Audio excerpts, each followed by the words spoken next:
بسم اللہ الرحمن الرحیم۔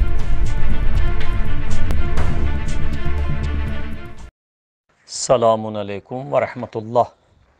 اسلام میں بدن کی صفائی ستھرائی اتنی ہی لازم و ضروری ہے جتنی انسان کے اندر کی معنوی لحاظ سے انسان کو پاک و پاکیزہ ایمان اور باتقویٰ ہونا ضروری ہے، اتنا ہی اسلام نے تاکید کی ہے کہ انسان اپنے ظاہری بدن کی بھی صفائی رکھے، اور تعبیر ہے النظافۃ من الایمان، صفائی ستھرائی ایمان کا حصہ ہے۔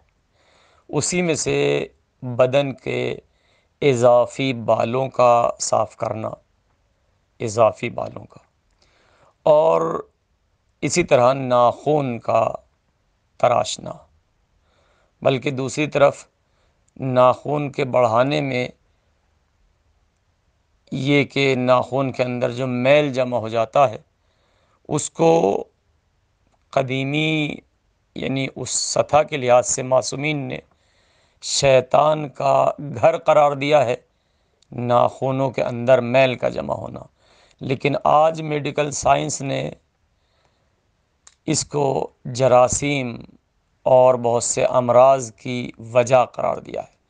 جیسے کہ عصر حاضر میں ابھی کورونا مرض آیا تو اس میں ایک اہم ترین نقطہ مسلسل ہاتھوں کا دھونا تھا۔ ناخن وغیرہ کے نیچے جو میل جمع ہوتا ہے، یہ میل نہیں، در واقع مرض ہیں جو یہاں پہ جمع ہوتے ہیں، اور انسان ہاتھوں سے کچھ کھاتا ہے تو پھر انسان کے بدن میں چلے جاتے ہیں۔ لہذا ناخن وغیرہ کا صاف رکھنا اور ان کو اضافی ناخنوں کو کاٹنا ایک مستحب عمل ہے۔ مستحب عمل اس کا اگرچہ کوئی خاص ٹائم نہیں ہے، لیکن صفائی کے لیے تاکید اسلام میں روز جمعہ کے لیے کی گئی ہے کہ ہر ہفتے روز جمعہ انسان حد اقل نہائے دھوئے، ناخن وغیرہ اور بدن کے اضافی بال وغیرہ صاف کرے، تاکہ اس کا بدن ظاہری طور سے بھی پاک و صاف رہے، اندرونی اور معنوی پاکیزگی کے ساتھ ساتھ۔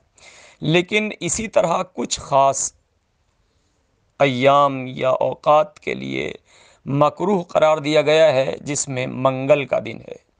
منگل کے دن نہانا دھونا، ناخن تراشنا، بال کاٹنا، یہ مکروہ قرار دیا ہے۔ مکروہ کا مطلب یہ ہے کہ اس دن میں انجام نہ دیا جائے تو بہتر ہے، لیکن حرام نہیں ہے، کر سکتے ہیں، لیکن انجام نہ دیں تو بہتر ہے۔ باقی دن مساوی ہیں، یعنی منگل کو انجام نہ دیں تو بہتر ہے، جمعے کے دن انجام دیں تو بہت زیادہ ثواب ہے، باقی دن مساوی ہیں، انجام دیں نہ دیں کوئی حرج نہیں ہے۔